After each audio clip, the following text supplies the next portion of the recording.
we have just come up with the single-use plastic definition in the year 2021. So the same notification where these 19 items were actually banned or listed for ban. The same notification also for the first ever time has defined what single-use plastic actually means. This single-use plastic ban is limited in a lot of in its scope basically because it doesn't really cover a lot of things which will still be available in the market even if when they fit the bill for the single-use definition that India has actually adopted.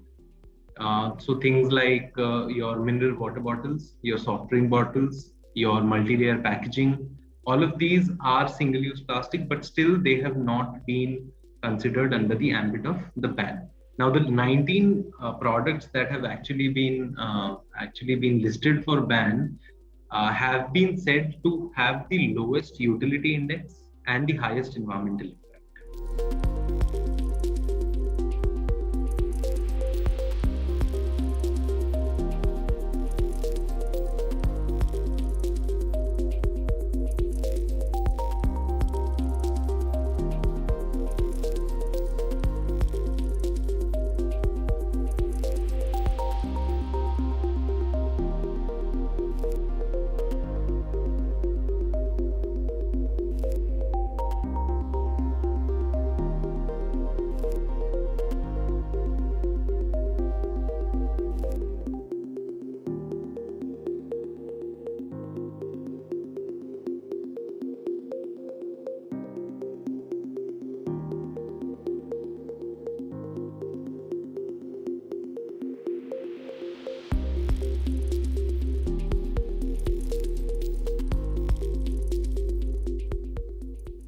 There were some studies a couple of months back which basically found the presence of microplastics in human blood, presence of microplastic deep inside the lungs of humans.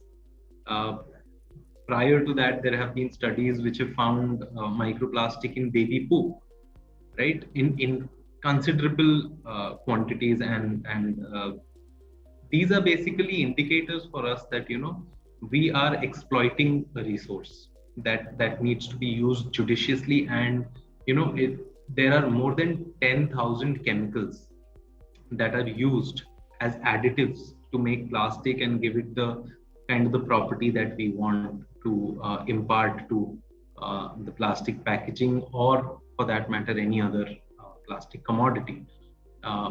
Out of these 10,000 chemicals, close to 2,500 have been identified to be carcinogens, mutagens, endocrine disruptors.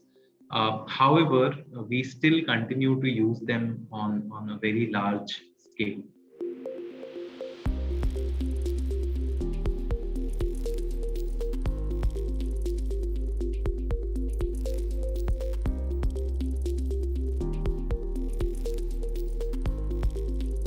We have had bans on plastic, on several plastic items since 1998. Sikkim was the first state to actually ban some forms of plastic in the state back in 1998. Post that, after 2014 and 2015, we saw a lot of states coming up with their own notification saying that they are banning certain plastic items or single-use plastic items. However, that never really, kind of saw the light of the day. And a lot of times, due to political pressure from industry or associations of plastic manufacturing, these bans got derailed, or they just merely were reduced to legislation on paper with nothing happening on ground.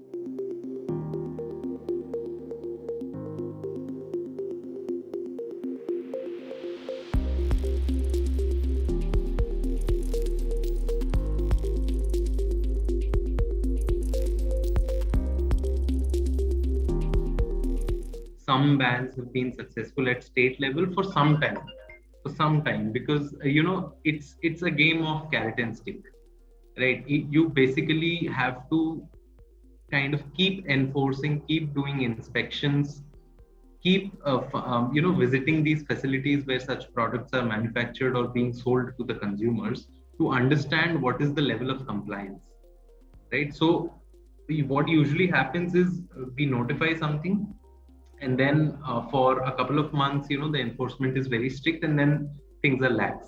So that's exactly when the products that are banned actually start coming back into the market.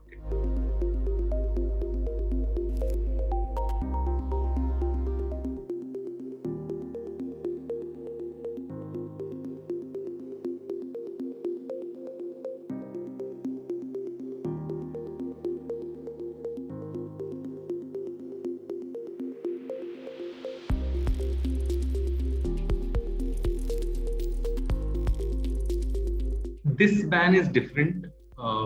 Why? Because one, it is a ban that is notified by the central government and not by any state government, which means that it makes it easier for a company that intends to do business in India. They can actually standardize their packaging for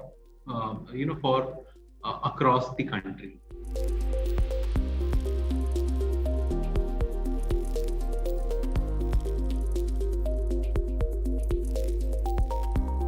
Why are companies actually designing products that are supposed to be used once and then discarded? And as a consumer, I'm not even given the option of buying my products in anything apart from plastic.